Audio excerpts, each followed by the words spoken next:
अनेक महिलांना दिवसभर थकवा, कमजोरी, आळस, चक्कर येणं अशी भावना जाणवते आणि बऱ्याच वेळा हे एखाद्या मोठ्या आजारामुळे नाही, तर दररोज नकळत होत असलेल्या काही चुका यामुळे होतं. पहिली चूक म्हणजे नाश्ता टाळणं किंवा खूपच कमी खाणं. सकाळी चहा बिस्किटावर दिवस काढणं, नाश्त्यात प्रथिनं न घेणं आणि याचा परिणाम म्हणजे रक्तातील साखर कमी होते. सकाळपासूनच थकवा जाणवतो, डोकं हलकं वाटतं, कामात लक्ष लागत नाही. उपाय काय करावेत? तर उपाय मोठे नाही, तर काय करावं? तर पौष्टिक नाश्ता घ्यावा. पोहे, शेंगदाणे, डाळीचे थालीपीठ, अंडी, उपमा, भाजी. शरीराला पुरेसं पाणी न देणं, तहान लागल्यावरच पाणी पिणं. चहा, कॉफी, पाणी समजणं याचा परिणाम म्हणजे डिहायड्रेशन होतं, अशक्तपणा येतो, चक्कर जाणवते, रक्तदाब कमी होतो. म्हणून दिवसात 2 ते 3 लिटर नक्कीच पाणी प्या.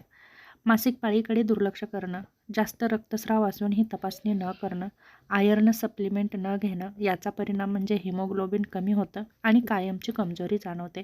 हातपाय गार वाटतात. यावर उपाय म्हणजे डाळी, हिरव्या पालेभाज्या, डाळिंब, खजूर नक्की घ्या.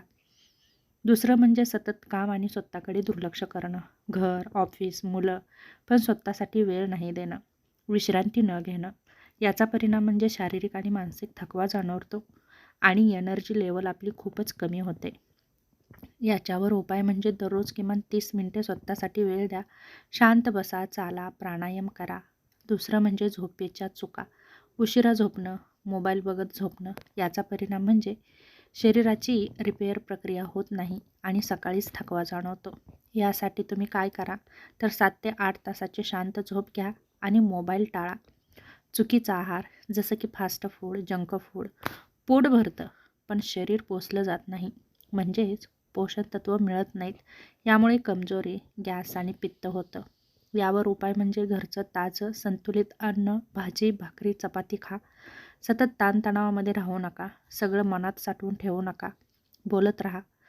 मनात साठवून ठेवलं तर ताणाचे हार्मोन्स वाढतात, थकवा, चिडचिड, कमजोरी वाढते. यासाठी ध्यान, जप, श्वसनाचे व्यायाम नक्की करा आणि मन मोकळेपणाने कोणाशी तरी नक्कीच बोला.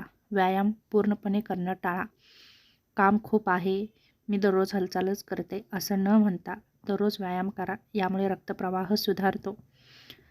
त्याचप्रमाणे आपली एनर्जीही वाढते. डॉक्टरांकडे कधी जा, तर जास्तच कमजोरी जाणवत असेल, तुम्ही चक्कर येऊन पडत असाल, श्वास घ्यायला त्रास होत असेल, सतत हातपाय सुजत असतील, तर नक्की डॉक्टरांकडे जा. लक्षात ठेवा, महिला कमजोर नसतात, पण स्वतःकडे दुर्लक्ष केल्यावर मात्र आपलं शरीर नक्कीच कमजोर होऊ शकतं. तेव्हा स्वतःकडे दुर्लक्ष न करता स्वतःसाठी दररोज 30 मिनिटे वेळ द्या. स्वतःची काळजी घ्या, चांगला आहार घ्या. तुम्ही सदृढ असाल तरच तुम्ही तुमचं कुटुंब निरोगी आणि सदृढ ठेवू शकता, अन्यथा नाही.